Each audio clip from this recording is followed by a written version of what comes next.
Pengamat politik dari Universitas Nasional atau UNAS Slamet Ginting menyebut paslon di Pilkada Jakarta yakni Pramono Anung dan Rano Karno akan sulit meraih kemenangan. Hal tersebut mengingat tingkat keterkenalan Pramono selaku calon gubernur Jakarta itu masih sangat kecil. Ginting menyatakan nama Pramono tidak cukup dikenal oleh publik dibanding dengan Anies Baswedan yang keterkenalannya mencapai 90% secara nasional. Baik Pramono dan Rano Karno menegaskan mampu menang melawan Ridwan Kamil Suswono kendati hanya didukung oleh PDIP.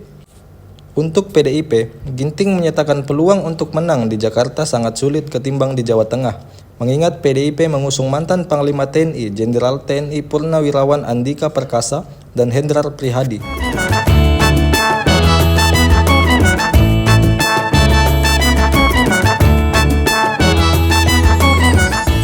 Download Tribun X sekarang, menghadirkan lokal menjadi Indonesia.